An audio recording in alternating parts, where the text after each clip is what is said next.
Alright guys, it's Charlie Tango 1994 back with another YouTube video. Handheld CB radios have been around for as long as there have been a Citizens band, and early versions of their handheld varieties were pretty bulky and cumbersome. The technology of the age couldn't quite provide the minimal type of walkie-talkies that are available these days, so things were slightly more upscale compared to more modern varieties of handheld CB radio.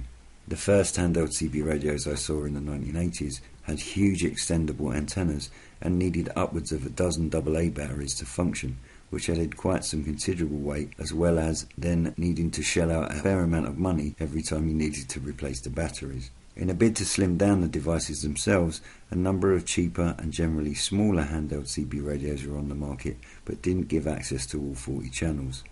Most of the cheaper handheld CB radios only gave you access to 2 or 3 channels via a little switch on the front. Normally, just channel 14, the calling channel in its day, and one other, which limited their usability somewhat.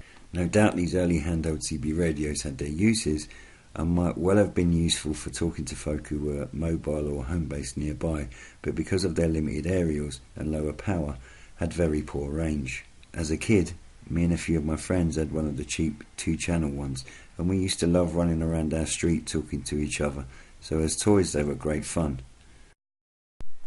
If you're new to this channel and would like to see more CB related videos, feel free to hit the subscribe button below and watch out for new videos uploaded every Wednesday. If you enjoy my videos, don't forget to hit the like button or leave me a note in the comments section. Also, if you're new to CB radio, watch this video through to the end to find out more about the free gift I offer to all of my subscribers. When the channels were a lot busier, you could speak to people in the local area, but for most real CBers, they didn't provide the full experience, so most people stayed mobile with a rig in their car rather than going portable. A number of manufacturers produced handheld CB radio packs for use in an emergency in the 1980s, which were designed to be kept in your car in case of a breakdown or an accident. These were supplied in a carry case and had additional accessories including a cable to power it from your cigarette lighter socket in the car and a small external aerial to go on the roof of your car temporarily.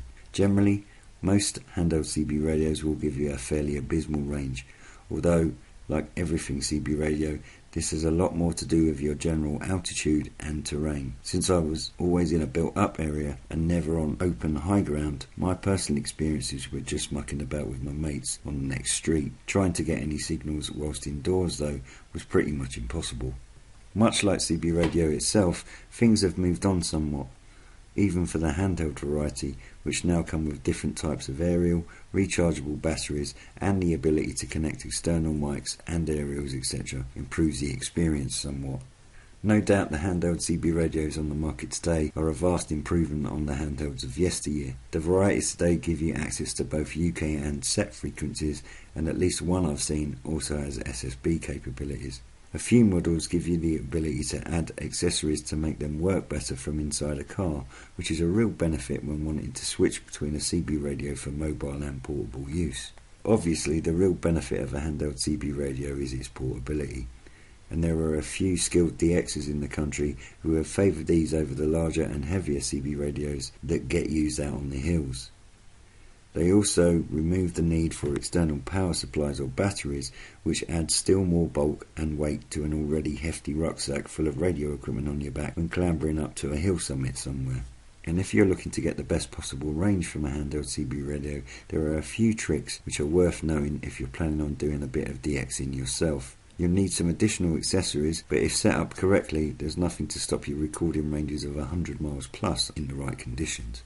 One limitation of a handheld CB radio is that in order to transmit, you have to hold the whole unit up to your face to speak, an especially challenging task for the older, bulky handheld CB radios we spoke of earlier. Most models of handheld CB radio have the ability to add an external mic, which is much easier to use, particularly for extended periods of time. They also tend to be speaker mics, so when not transmitting, any incoming signals come through the same mic rather than the integrated speaker in the handheld CB radio itself, which makes it easier to hear, particularly in high winds etc.